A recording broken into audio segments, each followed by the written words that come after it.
Hello, this is Chas with Heirloom Leaves and Seeds, and today I want to just touch a little bit on saving your own seeds. So, in my last video, I talked about how I was saving seed from Celosia, Nigella, and Love in a Puff.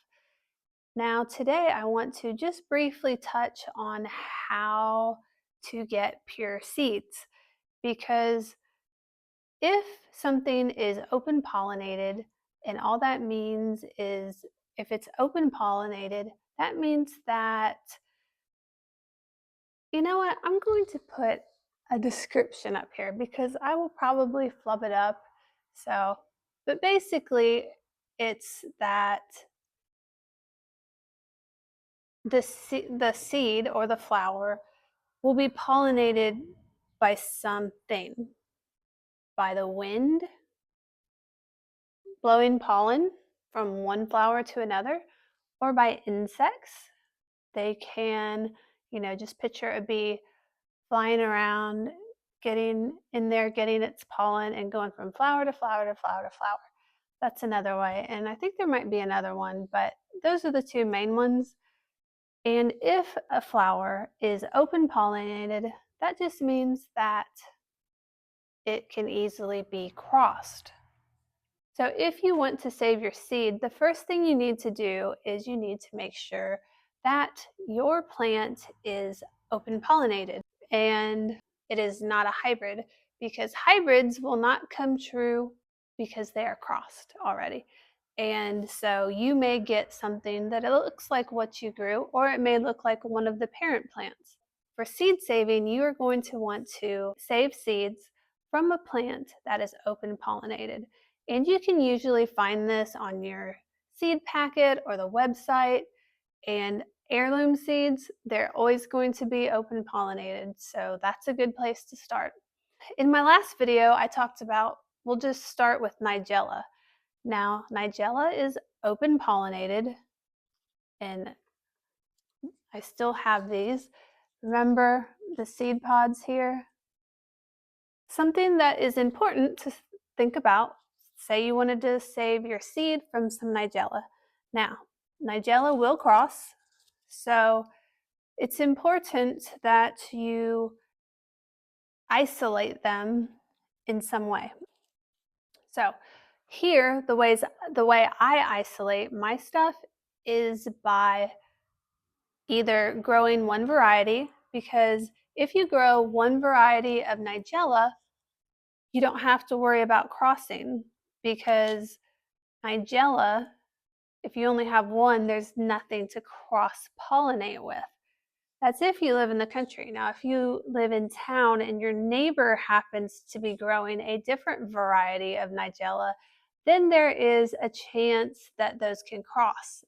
Like if your neighbor lives 50 feet from you and grows Nigella, then there is a chance that they can cross. But let's just say that you live in the country and nobody grows flowers for a mile. Then say you want to grow several. Say you've successfully grown Nigella one variety at a time, and the seed have come true. And that just means that if you grew Nigella Kramer's plum, you save the seeds, and next year they look like Nigella Kramer's plum, then you've successfully saved that seed.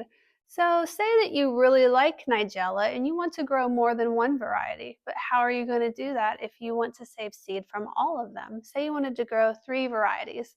The way you can do that is to make sure that one variety is flowering at a time. So you could do some in the spring, and then summer, and then early fall, and just make sure that only one variety is flowering at a time. Now, keep in mind, if you live in town and you know your neighbor's growing Nigella and a different kind, there can be some crossing. Say, like I said, you lived in the country and nobody was growing Nigella, you didn't think for miles, well, then you can just separate by time. You can grow one variety in the spring, and after that's done flowering and they're making their seed pods, then you can start another variety and they will make their seed pods, and so there will be no crossing. And then the third type that you can do, which is a little bit more tricky because you will either have to introduce pollinators and you will have your flowers isolated. And what that means is in a long section, you will cover them all up and you will introduce pollinators. So they will pollinate it, or you can hand pollinate. And that's a whole different, that would be a whole nother video on how to hand pollinate or how to introduce pollinators. There's been people that has used flies, bumblebees, bees, and that's a little bit tricky. And I think that's more for a large scale operation, but you definitely could do it. There's something I will try hand pollination.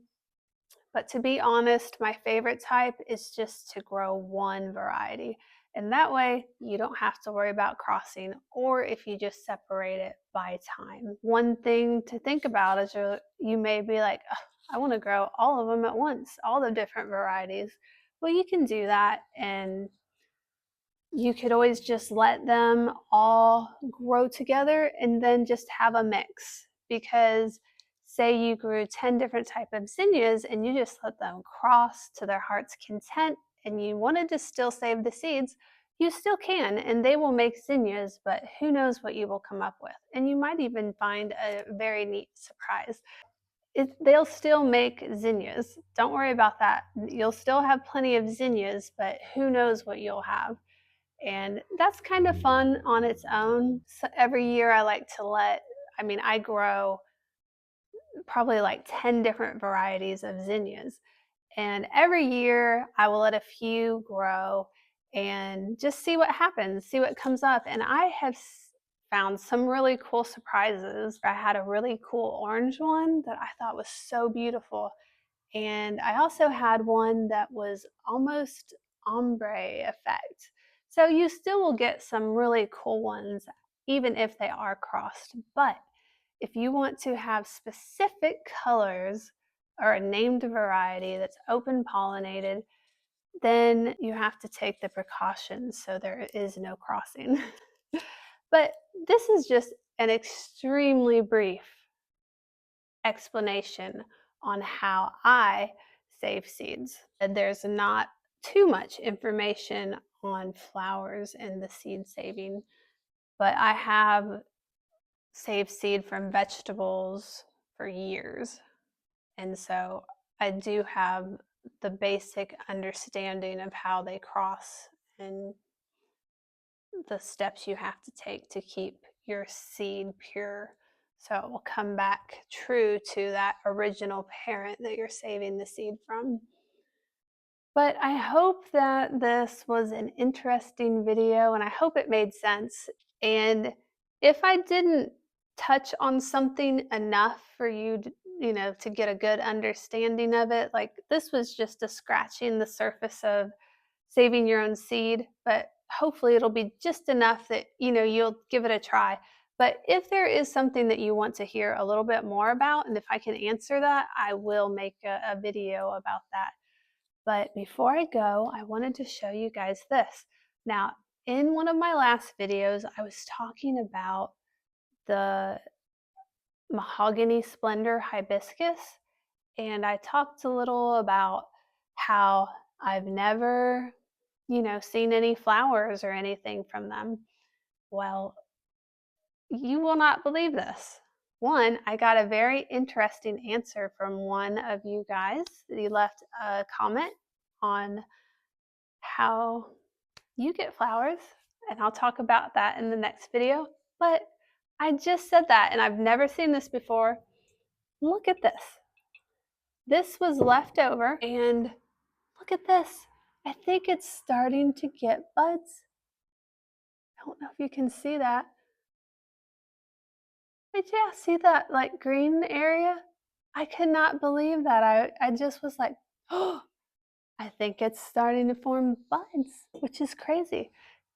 And something even crazier is it's a very interesting plant to me because I have overwintered them just like this.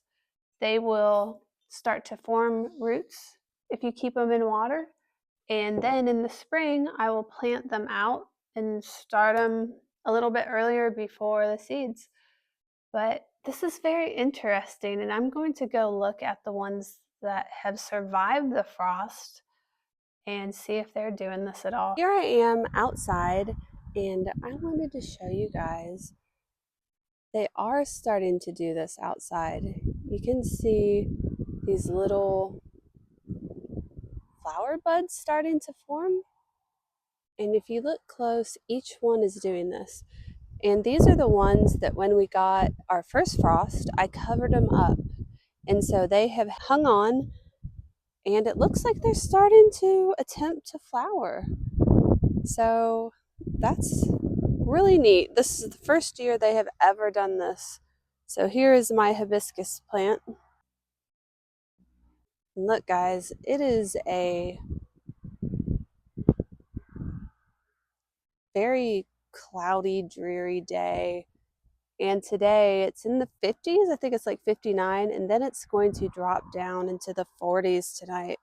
And later this week, we are going to be in the 30s even. Look, I've got this dahlia that just bloomed, and it's trying to set another one. Oh, what in the world? Oh, it's crossed. Oh. Well, I hope you guys liked this video, and I will see you in the next one. Bye.